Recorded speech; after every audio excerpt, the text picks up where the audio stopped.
Welcome to మీరమ్మ Hindi విద్యాలయం. ఈరోజు పాఠ్యాంశంలో భాగంగా మరి హమ్ భారతవాసి కవితా పాఠ్యం యొక్క భాషాకి బాత్ నుంచి రెండవ ఆలో ఉన్నటువంటి రెండవ మరి మనకి ఇవ్వబడినటువంటి పదాలు ఏంటో చూద్దాం. भारतवासी जीवन ज्योत, भारतवासी जीवन ज्योत. इन्हें हमको क्या करना है? समास पहचानना है. इन शब्दों का समास क्या है, समास को पहचानना है. पहले हम जान लेंगे समास क्या होता है, समास के प्रकार क्या क्या है, कितने प्रकार है समास. समास समास का अर्थ होता है संक्षिप्त तथा उत्कृष्ट कथन. उत्कृष्ट कथन. समास का अर्थ क्या है? సంక్షిప్త అంటే పెద్దగా ఉన్నటువంటి వాక్యాన్ని సంక్షిప్తీకరించి రాయడం అనమాట. సంక్షిప్తీకరణ అంటే చిన్న పదంలోనే ఎక్కువ భావజాలాన్ని చెప్పడం, ఎక్కువ అర్థవంతమైనటువంటి పదం. దాన్ని మళ్ళీ మనం విడదీసి రాస్తే అది పెద్ద వాక్యం అవుతుందన్నమాట. సో ఒక ఉత్కృష్టమైనటువంటి ఒక చక్కని భావాన్ని సంక్షిప్తీకరించడం అన్నమాట. దో యా దో సే అధిక శబ్దంకు మిలాకర్, రెండు కానీ రెండు కంటే ఎక్కువ కానీ పదాలను కలిపి జబ్ కిసీ స్వతంత్ర శబ్దకి రచన కీ జాతి హై, ఎప్పుడైతే ఏదైనా ఒక స్వతంత్ర పదము మరి రచింపబడుతుందో, తయారు చేయబడుతుందో లేదా నిర్మింపబడుతుందో, తబ్ ఇస్ సంయోగుకో, అప్పటి ఆ సంయోగాన్ని, అలాగా సంయోగం అంటే కలపడమే కదా, సో సమాస్ కెహతే హే, అలాగా స్వతంత్రంగా ఏర్పడినటువంటి ఆ పదాన్ని ఏమంటాం? మరలా మనం సమాస్ అని అంటాం. నవీన నిర్మిత శబ్దకు సామాజిక పద్ కహా జాతా హై, మరి కొత్తగా ఏర్పడినటువంటి ఆ యొక్క పదాన్ని ఏమంటాం అంటే సామాసిక పద్ అంటాం.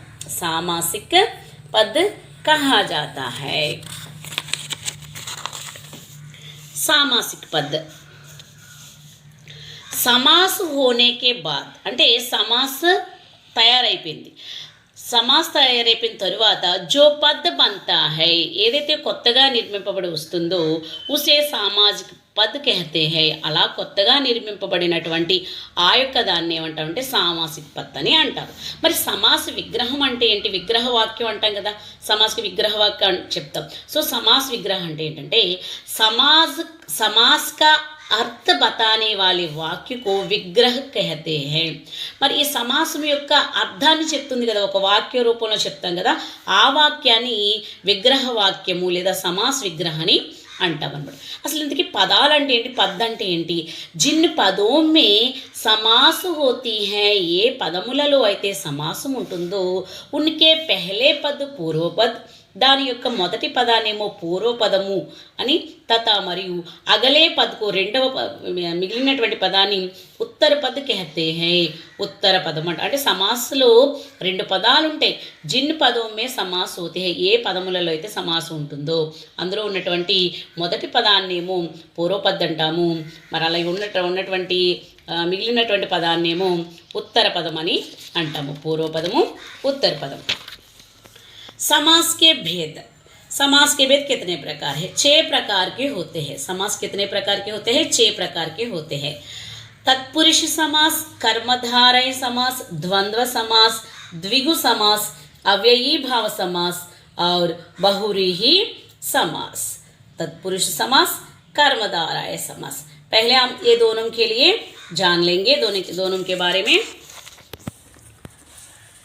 तत्पुरुष समास. इसमें पहला पद संज्ञा होता है. చెప్పుకున్న కదా రెండు పదాలు ఉంటాయి, పూర్వపదము అలాగే ఉత్తర పదము.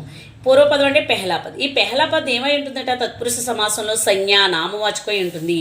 और ఉత్తర పద్ ప్రధాన హోతా హై, అయితే రెండవ పదము ప్రధాన పాత్ర పోషిస్తుంది.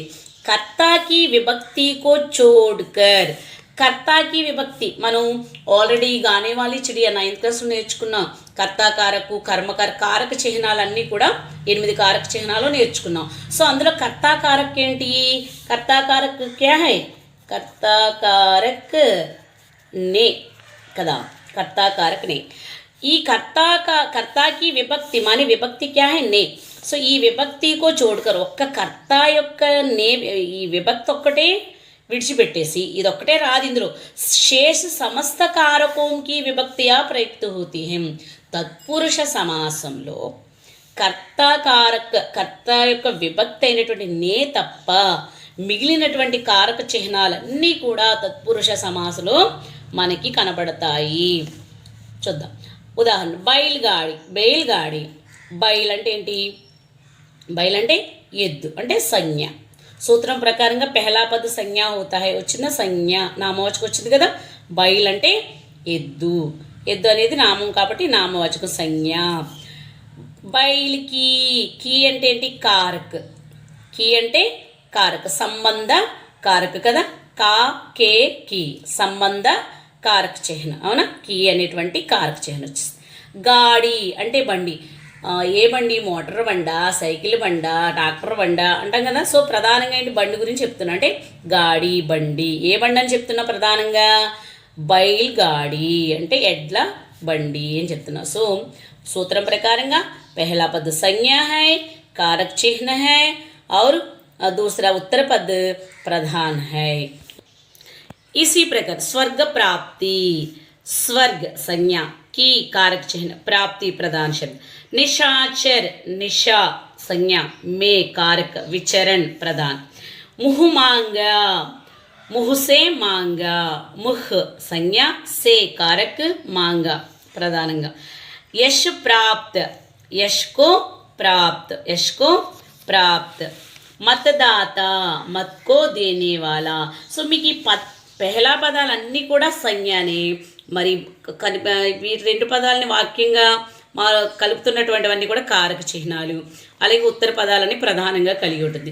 సో ఈ విధంగా ఉన్న వాటిని ఏమంటామంటే తత్పురుష సమాసము. తత్పురుష సమాసంలో పెహలా పద సంజ్ఞగా ఉంటుంది, ఉత్తర పద్యేమో ప్రధానంగా ఉంటుంది. కర్తా కారక చిహ్ననే తప్ప మిగిలినటువంటి అన్ని కారక చిహ్నాలు కూడా కనిపిస్తాయి. చూడండి కి, మే, సే, కో కనిపిస్తున్నాయి కదా. ఈ విధంగా అనమాట. అయితే మనకి ఇవ్వబడినటువంటి మీకు ఇంకొక విషయం కూడా చెప్తాను నేను. తత్పురుష సమాస్కి భేద చే ప్రకార హై. మళ్ళీ తత్పురుష సమాసం 6 రకాలుగా ఉంటుంది. कर्म तत्पुरुष समास, जहाँ पूर्व पद में कर्म कारक की विभक्ति का लोप हो उसे कर्म तत्पुरुष कहते हैं. ఎక్కడైతే పూర్వ పదములో కర్మకారకకి విభక్తి, కర్మకారకకి విభక్తి ఏంటి? కర్మకారకకి విభక్తి ఏంటి? కో కదా. కర్మకారక విభక్తి ఏంటి? కో. ఈ కో లోపించింది అనుకోండి, లోపిస్తే లోపిస్తే కర్మకారక యొక్క విభక్తి చిహ్నమైనటువంటి కో లోపిస్తే దాన్ని కర్మ తత్పురుష సమాసం అని అంటాము. చూడండి యశ్ ప్రాప్త్, ఇక్కడ ఏం లోపించింది? కో అనేది లోపించింది కదా. యశ్ కో ప్రాప్త్. మతదాత, మత్కో దేనేవాలా. మతదాత అంటే కో అనేటువంటి ఈ యొక్క కర్మకారక చిహ్నం, కర్మకారక చిహ్నం లోపించింది కాబట్టి దీన్ని ఏమంటాము? కర్మ తత్పురుష సమాసం అని అంటాము. అలాగే కరణ तत्पुरुष, जहाँ पहले पद में करणकारक की विभक्ति का लोप होता है उसे करण तत्पुरुष कहते हैं. మరి కరణకారక చిహ్నం మనకి సే కదా. ముహు మాంగా, ముహుసే మాంగా, నోటితో అడిగాడు పాపం, నోరిచ్చుకుని మరీ అడిగాడండి అని చెప్తాం కదా. భయాకులు, భయసే ఆకులు, భయంతో వణికిపోయాడు అంటే తో అనేటువంటి మీనింగ్లో వచ్చేటువంటిది ఏంటి? కరణకారక చిహ్నం అనమాట. సో ఇలా పహలా పద్మే ఈ ముహు మాంగి ఇక్కడ ఏమి లోపించింది? సే అనేటువంటిది లోపించింది కాబట్టి దీన్ని ఏమంటే కర్మ తత్పురుష సమాసం అని అంటారు. అలాగే సంప్రదాన తత్పురుష, జహా పూర్వ పద్ మే సంప్రదాన की विभक्ति का लोप हो उसे संप्रदान तत्पुरुष कहते हैं. మరి సంప్రదాన తత్పురుషులో పూర్వపదంలో సంప్రదాన తత్పురుష యొక్క విభక్తి ఏంటది? కేలియే, కొరకు కదా. కేలియే, కొరకు. ఇది కనుక లోపించినట్లయితే మనం ఏమంటాం? సంప్రదాన తత్పురుషుడు. హత్ కడి, హాత్ కేలియే కడి. సత్యాగ్రహ, సచ్చ కేలియే ఆగ్రహ, సత్యం కొరకు ఆగ్రహించడం. హాత్ కేలియే కడి, హాత్ కడి అంటే చేతులకు ఏమా. అలాగే अपादान का तत्पुरुषम, जहाँ समास पद के पहले पद से अपादान कारक की विभक्ति का लोप होता है उसे अपादान तत्पुरुष कहते हैं. అపాదాన కారక చిహ్న కూడా ఏంటి మనకి సే. అయితే ఇక్కడ మీనింగ్ ఏంటి? నుండి. కరణకారకులో సే అంటే తో అని అర్థం వస్తుంది. అదే అపాదాన కారకులో సే నుంచి అయితే నుండి అని వస్తుంది అనమాట. చూడండి, ధన్హీన్, ధన్ సేహీన్, ధనము నుండి.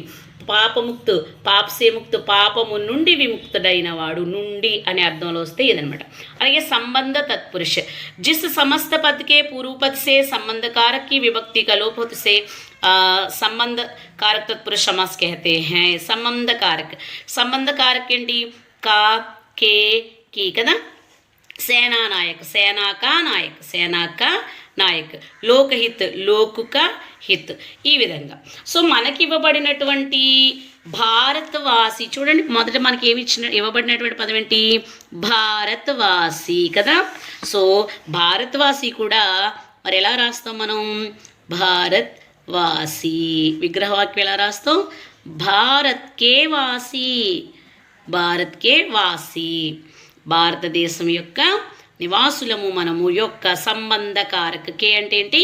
సంబంధకారక తత్పురుష సమాసము. మనకు భారతవాసి ఇప్పుడు ఏంటి? తత్పురుష సమాసము. తత్పురుష సమాసంలో మళ్ళీ ఏ తత్పురుషము? సంబంధ తత్పురుష समासमु. అలాగే 6वది अधिकरण तत्पुरुष, जहाँ समस्त पद के पहले खंड से अधिकरण कारक की विभक्ति का लोप होता है उसे अधिकरण तत्पुरुष कारक कहते हैं. पुरुषोत्तम, पुरुषों में उत्तम. अधिकरण कारक चिह्नालेंటి మే పర్ కదా, మే ఒకటి పర్ ఒకటి. సో పురుషోమే ఉత్తమ్, పురుషోత్తం, పురుషోమే పురుషులలో ఉత్తముడు. సర్వశ్రేష్ఠుడు, సభీమే శ్రేష్ఠ అందరిలో శ్రేష్ఠుడు. సో ఈ విధంగా తత్పురుష సమాసం మనకి 6 రకాలుగా కనిపిస్తుంది. और दूसरा समास है कर्मधारय समास. जिस समास में उपमान उपमेय अथवा विशेषण भाव सूचित होता है उसे कर्मधारय समास कहते हैं.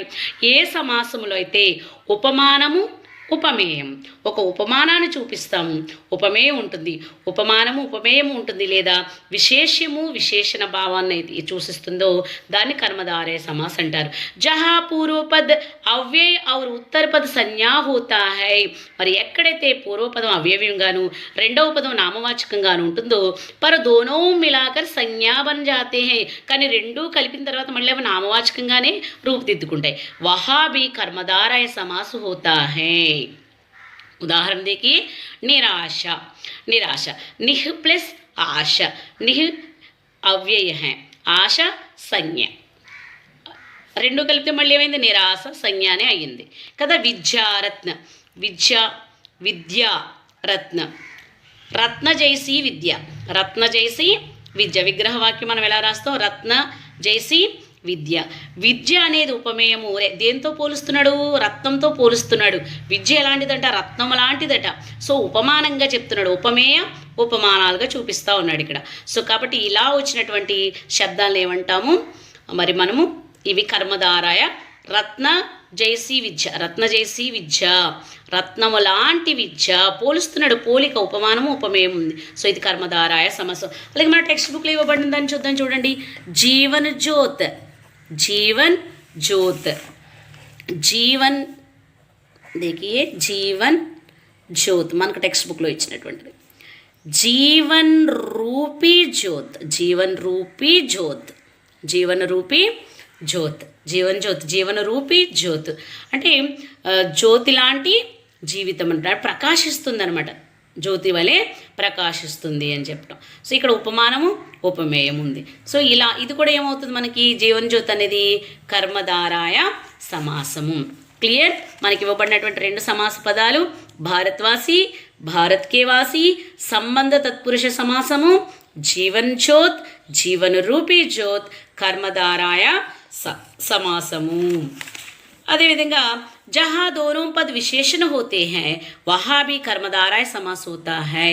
ఎక్కడైతే 2 పదాలు కూడా విశేషణంగా ఉంటాయో అక్కడ కూడా మనం ఏం చెప్తామంటే కర్మధారయ సమాసం చెప్తాం. కాలా పీలా, అలాగే घनश्याम, बादलों के समान श्याम है जो, नील कमल, नीला है जो कमल, नीला है जो कमल. విశేషణాలు చూడండి. అలాగే అంధ విశ్వాస్, అందా జైసి విశ్వాస్, పరమేశ్వర్, परम के ईश्वर, चंद्रमुखी चंद्र जैसी मुख, महाकवि महान है जो कवि, विद्याधन विद्यारूपी धन, नीली गाय वह गाय जो नीली हो, అరుణ తార అరుణ రంగు కా తార. ఈ విధంగా ఉపమాన ఉపమేయాలు కానీ విశేషణలు కానీ ఇలా కలుస్తున్నట్లయితే దీన్ని కర్మధారాయ సమాసంగా చెప్పుకుంటాం. అలాగే మిగిలినటువంటి సమాస రూపాలు ఏవైతే రిమైనింగ్ 4 ఉన్నాయి కదా మనకి ఇంకాను, అవి వాటి తాలూకా ఇవి కూడా నేను వ్యాకరణాంశం మీకు ప్రత్యేకంగా నేను వ్యాకరణం కూడా చెప్తాను. వ్యాకరణం చెప్పినప్పుడు సంపూర్ణమైనటువంటి సమాసం గురించి మనం నేర్చుకుందాం. ధన్యవాదాలు.